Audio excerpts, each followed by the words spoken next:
Welcome back, history buffs. Here are 5 weird and creepy facts in history you probably didn't know about. When radium was first discovered, people didn't realize how dangerous it was for a tragically long time. Its impressive glow-in-the-dark properties made it popular for use in paints, and many female factory workers were hired by the United States Radium Corporation to use it to paint watch dials, a coveted and well-paid job for women at the time. They were obviously unaware of the lethal properties of radium, and part of their job was to sharpen the point of their paintbrush with their teeth, ingesting the poisonous paint as they went. They would even sometimes mess around and paint their skin, teeth, and nails for fun. Years later, most of the workers suffered terrible radiation-related ailments like decaying teeth, crumbling bones, and spines that crushed under their own weight. Until very recently, it was believed that babies couldn't feel pain, so often had operations done on them without any anesthesia. Doctors would instead use muscle relaxers that had a paralytic effect to stop the baby from moving.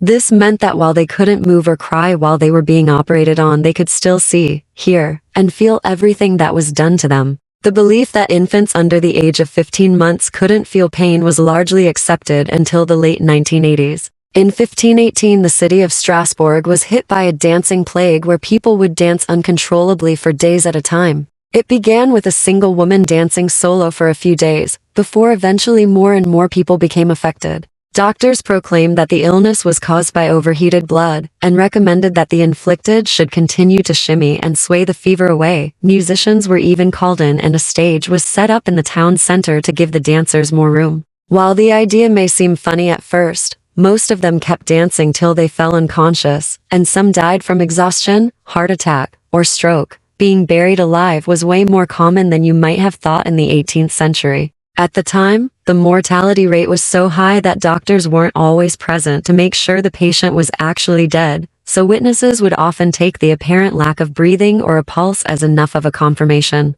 The problem got so bad that people started taking additional measures to make sure the corpse was dead before burying them, including shouting in their ear, sticking needles under their toenails, and whipping them with nettles. In Germany, they went a step further and set up hospitals for the dead to observe the rotting process before the bodies were buried. Some of these were around till the 1950s. In the 1800s, a lot of dentures were made using the teeth of dead soldiers. Dentures were a pretty big deal among the upper classes in the late 18th and early 19th centuries. Typically, high-sugar diets combined with early attempts at teeth whitening which wore away tooth enamel instead of brightening it meant that their teeth were in quite a bad way. The easiest and most profitable way to acquire human teeth for dentures was to take them from the dead, and the battlefield at Waterloo presented thousands of recently killed soldiers whose teeth were unfortunately ripe for the looting.